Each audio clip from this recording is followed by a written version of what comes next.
everyone, welcome to another edition of PowerCore Productions and Podcastings. In today's video, we're starting our third new series here on the channel, one that I'm especially looking forward to doing, that being Spy X Family Project W.E.B. What if Loid Forger was Spider-Man Noir, Season 1, Part 1. As always, if you are new to the channel, or if you're a regular and like what we have to offer, then please don't forget to like, comment, subscribe, share, and hit that bell for post notifications so you can stay up to date on everything that is PowerCore Productions and Podcastings that's to come out now and in the future. Now, what made me come up with this crossover pairing in particular? Well, pretty easy enough. If there's any two characters who I could think of being very similar to one another, it would be Spider-Man Noir and Loid Forger. Unlike most Spider-Man, Spider-Man Noir is a rather gritty and a much more darker interpretation of our favorite web-slinging Spider-Man. And given his upbringing and his style, I think he matches with Loid Forger quite well. But in this new reimagined world, how will our favorite family-loving Agent Twilight handle being in the role of our arachnid hero? To find out, stay tuned as we now begin Spy X Family Project W.E.B. What if Loid Forger was Spider-Man Noir, Season 1, Part 1. As always, sit back, relax, and enjoy the show.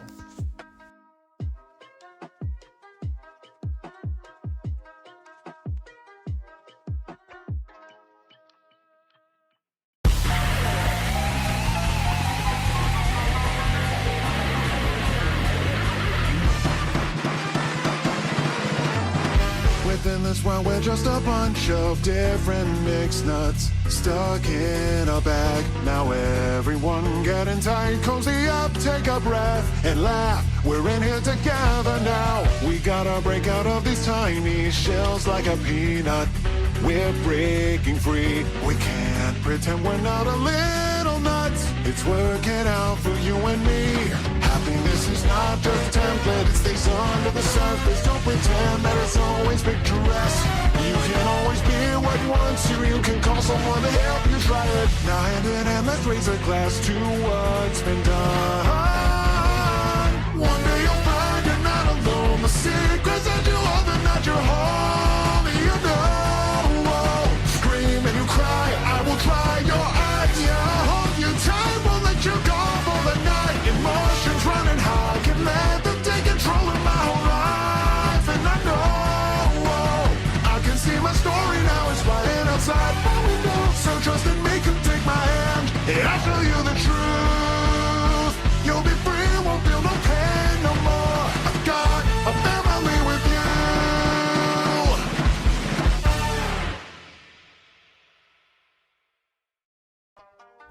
Okay, let's do this one more time. My name is Agent Twilight, secret agent of the organization known as W.E.B, stationed in the western country of Wastelia. And I am the one and only Spider-Man. Although you could say Spider-Man is nothing more but an alias, a name of many that I wear. My original name, who I used to be, I don't even remember anymore. I gave all of that up the day that I became a spy. With great power comes great responsibility. Some wise guy once said that. For Twilight, he lived in a different world.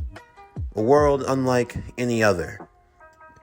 A world where peace was always on a fine line, with war on either side. To be a spy, to be an agent of his caliber, it meant to give up oneself, to ignore all of one's own desires, thoughts, hopes, dreams. All of that went away in the pursuit of true justice. For Twilight, how many missions had he gone on? How many aliases had he taken? He had lived so many lives all in one, and yet in the end, none of them mattered. In the end, there was only the mission. As he sat on a train that rode through the countryside, his next one was now upon him. To many, it would appear to be he was reading nothing but an ordinary newspaper, but it just seemed that way. His next mission. His target, Donovan Desmond, head of the National Unity Party of the eastern country of Estonia. As a threat to the truce between the East and West, it was crucial that he get close to his target to uncover the secrets that lied within. To do so, he would have to infiltrate the country of Estonia, posing as an ordinary family man. As Donovan was a rather recluse person, not being seen except for the most keen of times at high political and other social events, it was authorized by his organization that the best chance to get to him would be by getting close to his son, the younger son that attended a prestigious school for children known as Edmond College. For his mission, he was to start a family, get married, have a child, and have that child attend the academy. Well, sounds like it's going to be a long-stakes mission, Twilight thought to himself. But if it's for the good of the nation, although it would be easier if I adopt a child, after all, my DNA's hardly ordinary anymore. Twilight was indeed not an ordinary individual. For reasons that I'm going to be keeping private for now, he suffered a traumatic event as a child, followed by more trauma, and it wasn't just the war.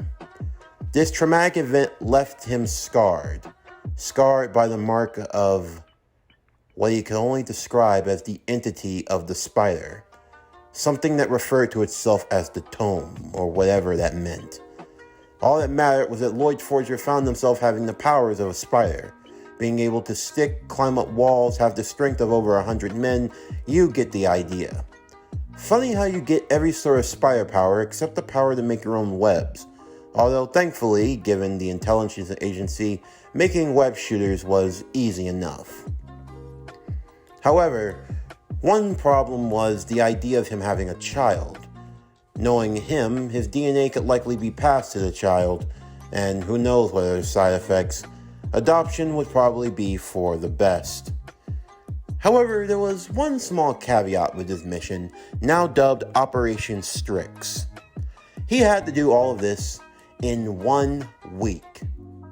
Twilight spit out his coffee immediately as he exclaimed to himself, "Just how the hell am I supposed to do that?" As people on the train looked at him, he quickly bowed his head. Sorry about that. Okay, let's go through this. My alias will be Loid Forger. Occupation, psychiatrist. I am a happily married family man. Oh, this will be interesting. Loid had found an apartment for himself in Estonia. It was simple enough, a nice neighborhood, a place that was strategically of great value. There were windows positioned in places of the house that could allow him to go in and out as he wished, and were easy escape routes. The house wasn't bugged or wired, and everything seemed to be going according to plan. What was next was the adoption. Heading to a local orphanage, the now dubbed Loid had decided that it would be easier to get a child that didn't have a lot of paperwork to them. In the end, this was all for the good of the mission. Once it was over, he would return the child to the orphanage and everything would be fine. As he arrived, it was rather a run-down place to say the least. These children didn't seem to be living in the best of conditions, but he couldn't focus on that. For now, he had a mission to complete. His search would lead him to a young pink-haired girl with eyes shining like emerald. Her name? Anya. Not much was known about young Anya, where she had come from, who she was, or what her original family was, although she had been adopted and unfortunately returned many times over. Our young Anya, the Mind Reader, are also known as Subject 007. The results of scientific experience from earlier on in her youth which gave her the ability of telepathy. Of course, this was a secret that she kept to herself, as when she went on the run to avoid being captured once again, she found herself hiding in the orphanage, although finding a home was easier said than done. However, Anya, using her mind-reading abilities and being enamored with the idea of being the child to a spy, was able to perform admirably and to present herself in a way that she would be adopted, despite pretending to be 6 years old when she was only 4. Completing a complicated crossword puzzle by reading Loid's mind, she was more than able to prove herself, and as such was adopted into the family as Anya Forager. With that, Loid would bring Anya to her new home, Anya deciding to sit in front of the TV to watch her favorite TV shows, while Loid would go over some other important details in order to make preparations. As he looked over, he saw the shows that Anya liked, and there was a coincidence to say the least. There were 2 of them. The first show, Spy Wars, starring the hero Bondman. Bondman? The second show, The Human Spider, starring Webman. Webman? Who the hell makes these shows? There's supposed to be a crossover soon, Papa. Crossover? Bondman and Webman. Together, they're gonna be Webbond. Webbond? I could have been stuck with a name like that. No, I'll prefer Spider-Man, Loid thought to himself. Papa's the Spider-Man. That's so cool! With that, Loid had to make preparations for Anya. If she was going to pass the entrance exam to get into Edmond College, they were going to have to make sure that she was studied and learned. Loid would take the time to visit a local newsstand, which was actually the cover for his informant, otherwise known as Frankie. Frankie would give all the info that he had on Anya, although there wasn't much to say the least, the 2 of them having their usual back and forth. Loid had known Frankie for a good while now. They had done a lot of missions together. After all, they worked for the same organization. It was because of him that he had his web shooters to begin with, that were disguised as ordinary leather gloves that he could often be seen wearing, along with many of the other gadgets and tools that he used at his disposal.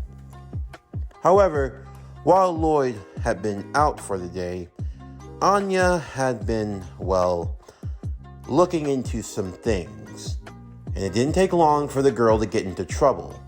Looking through one of Loid's briefcases, she found some of his spy equipment, and when messing around with the radio signal, accidentally sent out a code that was picked up by a group of thugs led by their leader, Edgar. When the code was encrypted and the thieves arrived, they found only the little girl. Believing that they had now gotten one step closer to finding the agent known as Twilight, they decided then and there to make their move, kidnapping the young girl and holding her hostage. When Loid had returned home, his spider sense went off immediately, as a crowbar came from his left side within the darkened room. 2 thugs would barge in, attempting to take him down. However, they were no match for this agent. They were defeated easily, although seeing that Anya was gone, Loid contemplated finding a new child and just starting over. But he couldn't do that. He was trying to create a world where children wouldn't have to cry, where they wouldn't be in danger. Against any judgment, he couldn't leave her alone. As such, he knew that there was only one thing that he could do. It started as the sun was beginning to set, inside of an abandoned warehouse and facility. Edgar and his thugs were waiting, as one of the criminals had arrived back, carrying over him a man in a green suit, with a paper bag over his face. They believed that he had actually managed to capture Twilight as they threw him onto the ground, as the criminal went slinking into the shadows. Quickly, Anya would disappear, As the goons surrounded the would-be kidnapped spy, removing the paper bag and ready to exploit who they believed to be Twilight, they saw that it was actually one of the thugs. And as they had turned back around, they had also seen that the girl was gone. But there was someone new in the room. A man dressed in black, wearing a black hat, his mask only giving off the impression of a scowl. And who the hell are you supposed to be? No one in particular. With that, the goons would all charge at the man in black, as he jumped high into the ceiling using his webbing to bind up the would-be criminals with ease, disposing of them effortlessly. They had no strength or power to match him in any way, shape, or form. What's this guy? Some type of spider? Ugh, my face! Oh, oh. He quickly worked through and defeated all of them. You, Edgar would ask, are you working with Twilight? You two are both in cahoots together! With that, Edgar would have his mouth webbed up, the gun dispelled from his hand as he was slammed to the ground by the Spider-Man. The webbing would be removed as he would speak. Twilight's not the only one who knows how to get to you, Edgar. I'm aware of who you are, and of your daughter, Claire. My daughter? What does that have to... I'm also aware that your daughter has a lot of trouble with the law. If that was to get out, things couldn't go very misfortunate for you. What are you getting at? I'm getting that if you want your family to live a normal life, you'll stay the hell away from the Twilight and the girl. You think I'm after her? Please. I just work for people way higher up the food chain. Oh yeah? Like who? You keep messing around in this business, you'll meet the big man long enough. And trust me, you ain't gonna like it. He would quickly knock him out as he stood.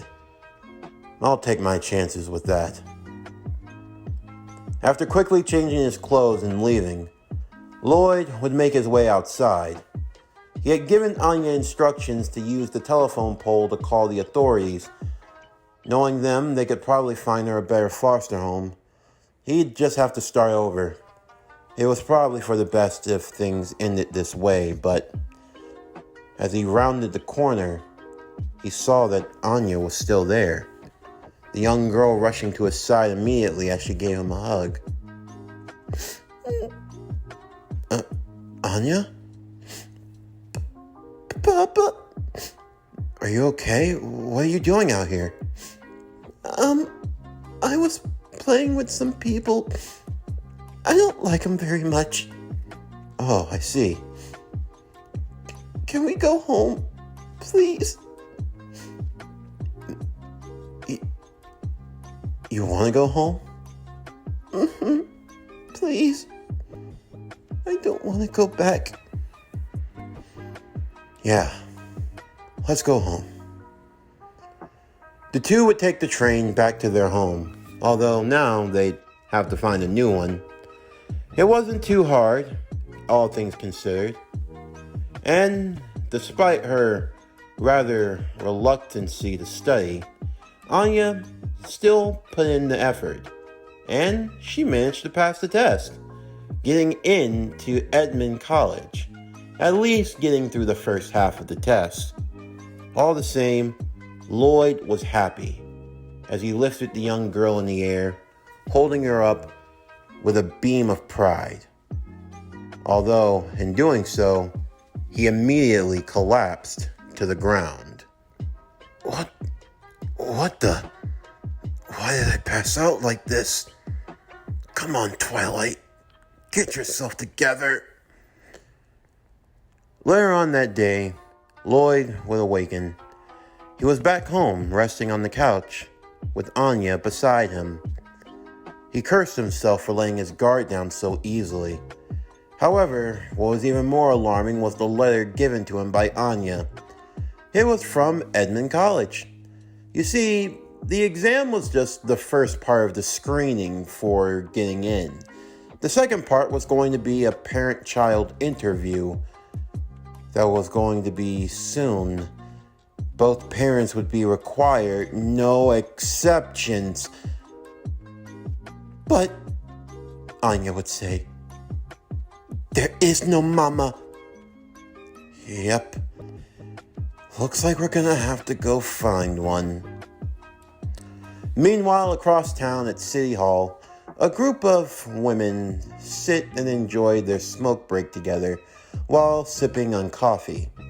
Although one in particular, who does not smoke, was just preparing the coffee to the best of her abilities. This woman, aged 27, name Yor Briar. To many, she was just a civil worker, a bit ditzy, but still a rather beautiful girl. It was surprised that she would still be single and not have a child for her age, given the customs and traditions at the time. And with the dangers of being assumed to be a spy, especially for women who were single, it was often thought of to want to get married within a reasonable time frame. It wasn't like the girl wasn't trying, no. She was. It was just she had other, responsibilities. Of course, she also had a brother who was rather watchful over her at all times. He worked in the military and in the service line, so he wasn't around as often as he'd like to be, but still, he'd like to check in on his big sister to make sure that she was doing okay, and hoping that she might have found someone by now.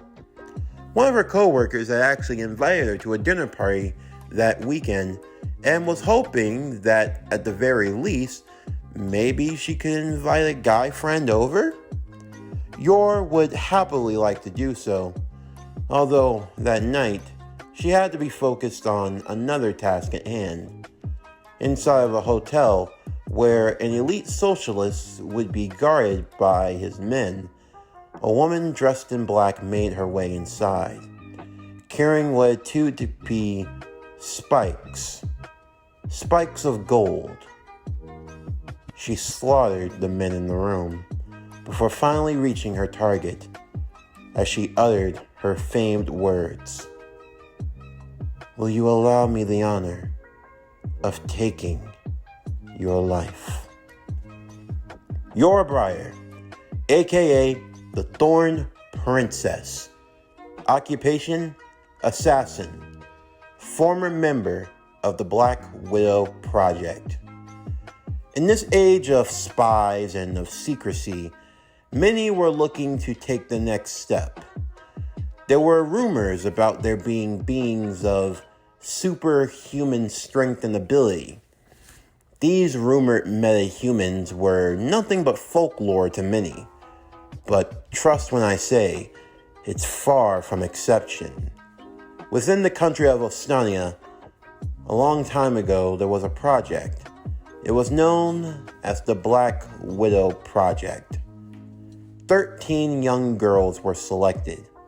They were trained, they were groomed to be the best of the best. But out of all of them, there were 2 applicants that stood out.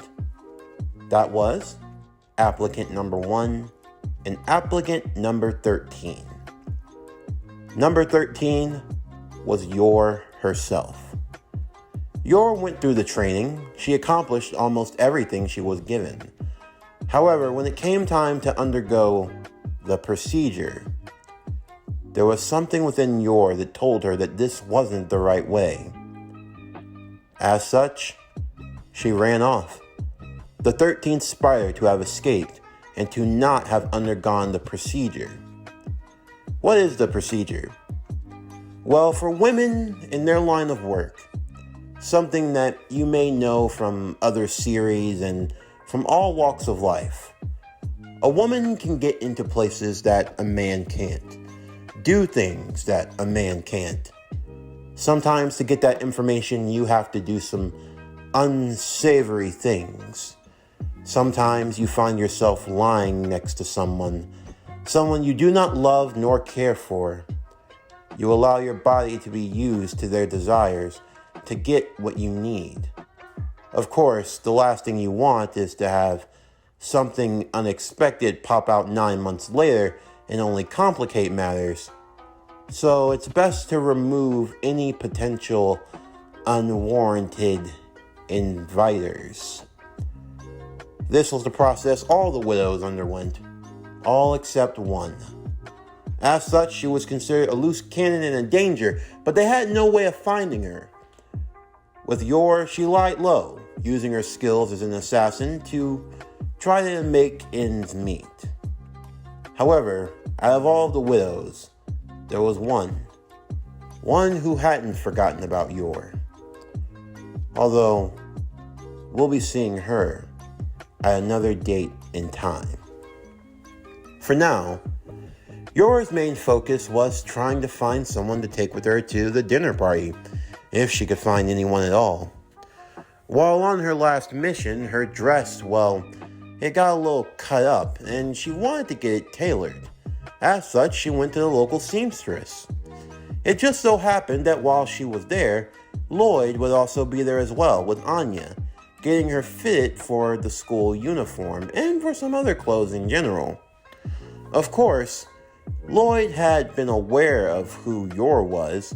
With help from Frankie, he had gotten a little list of known single women in the area, hoping to find one that could pose as his wife on such short notice.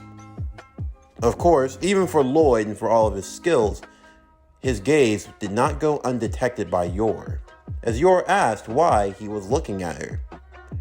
Of course, he tried to play it cool, as he commented on her being cute. Of course, when Anya arrived though, Yor got the misreading of thinking that he was married.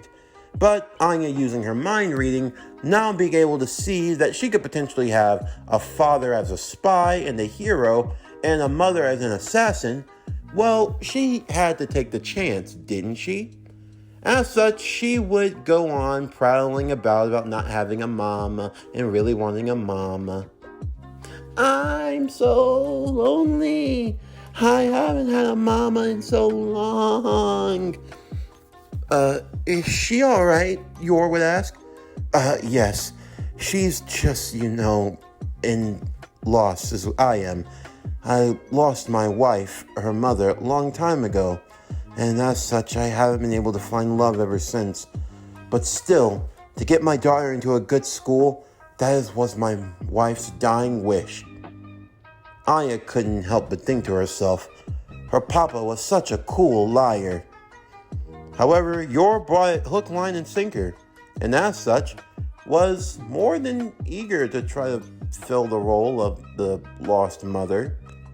She actually would invite Loid to the dinner party Saturday, if he'd be willing to go, that is. Loid would happily go, and in exchange, Yor was willing to pose as Anya's mother for the interview. He would get a marriage license drawn up for them in no time. He knew some people that could make it work, and for the both of them, it felt like this was going to be the start of a new and blooming relationship, even if they did have their own means for doing so. Of course, as Loid was making preparations to attend, he would receive yet another mission. A mission to get back some stolen jewelry and artwork that was rumored to be at around 75 millions worth in price. This wasn't going to be something that he could pull off alone, especially if he was going to want to make it on time, so Frankie would be brought along for the mission to help get some of that artwork and jewelry back. And for compensating for Frankie's troubles, maybe he could take some of it and sell it, and put a little extra pocket money on his much needed account. For the mission, it was supposed to be simple enough, easy enough. While Frankie went in with the basic black attire and ski mask, Loid decided to go in his all-black attire as well. Of course, word of the man dressed in black hadn't been lost on the people. Rumors of a man swinging around on the web like a spider. And tonight, those rumors were going to be brought to life. Loid cursed himself as he was now sitting on top of a car that was driving through the city streets. All he was supposed to do was take down these smugglers.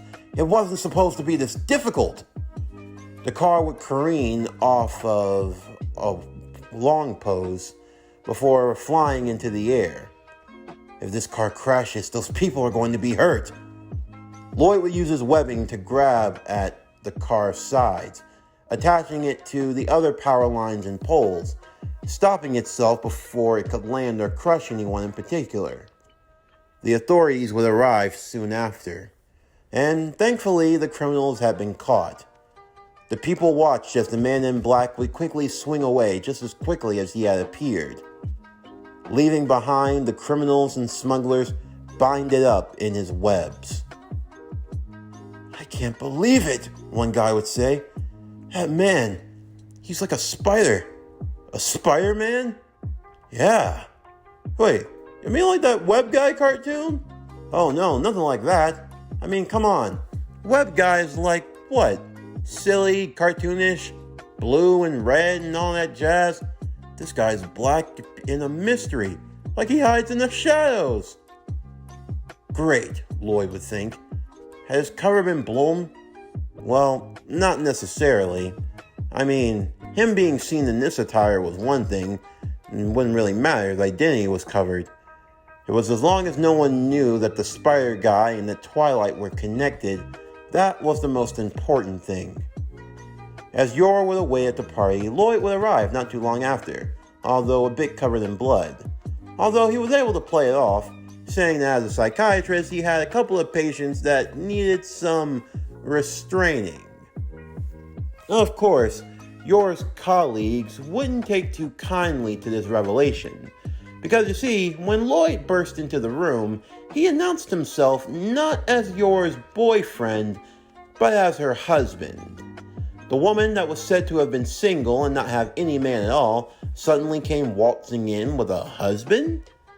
Well, this made absolutely no sense to most people, including Yor's colleague who tried to embarrass her on multiple occasions, with Loid coming ever so much to her defense. Even if he was trying to keep things professional, the woman had fallen for him, hook, line, and sinker. As the two were driving off as Loid was ready to take Yor home, they would find themselves being attacked once again. You see, in the back of the car that Yor was in and that Loid was driving, that was where the stolen artwork and jewelry was, and Loid realized that they must have put a tracker on the stuff. Damn, he was getting sloppy. What ensued next was a chase through the alleyway. Man and woman running together hand in hand, fighting off against would-be assailants and attackers. Of course, neither one truly knowing of what the other was, their true occupations, or who they really were. The one thing Loid kept that was of any note was a diamond ring. He was hoping to give it to Yor for them to pose as a family. But there was a small hole in his pocket, and it seemed like the diamond ring was gone. In that moment, the two of them would hide behind the dumpster as a grenade went flying overhead, Loid managing to catch it in time with his reflexes and flinging it back while pulling out the pin grenade. Taking the circular pin, holding on to Yor's hand, the two looked into one another's eyes deeply as he placed the ring on her finger. "This is going to be really sudden, but I accept." You accept?" "Yes. I will marry you, Yor, if you'll have me."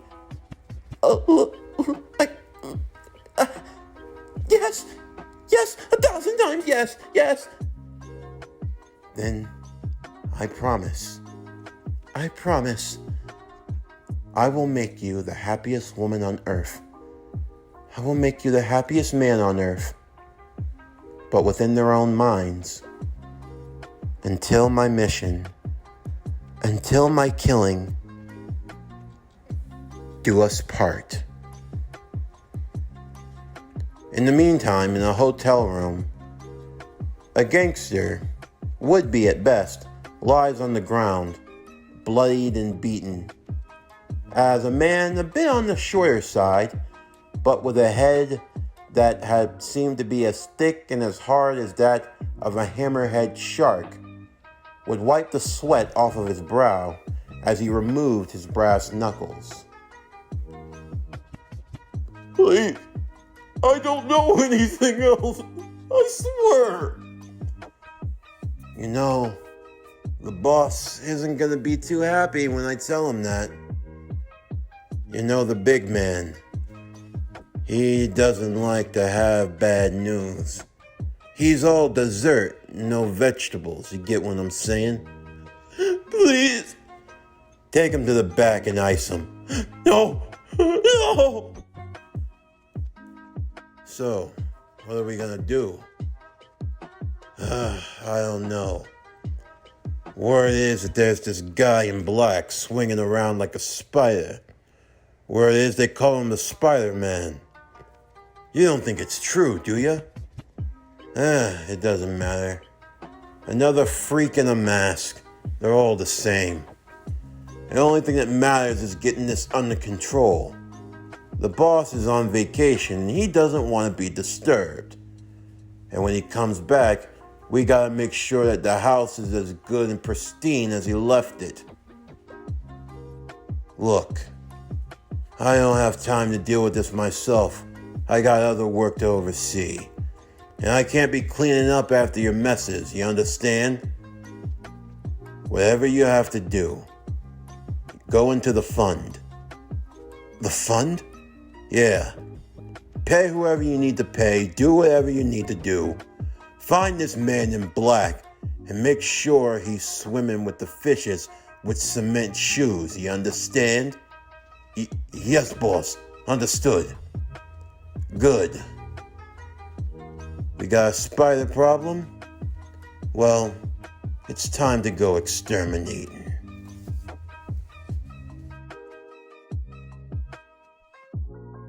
This concludes Spy X Family, Project W.E.B. What if Loid Forger was Spider-Man Noir? Season 1, Part 1. As always, if you enjoyed today's video and everything else that we have to offer, then please don't forget to like, comment, subscribe, share, and hit that bell for post notifications so you can stay up to date on everything that is Power Core Productions and Podcastings that's to come out now and in the future. Stay tuned for tomorrow's video as we begin our 4th new series, Neon Genesis Evangelion, The Spider's Thesis. What if Shinji was Spider-Man Part 1? But anyway, that's going to do it for the end of today's video. I'm Javon Harrington with Power Core Productions and Podcastings. Signing off, and I'll see you next time.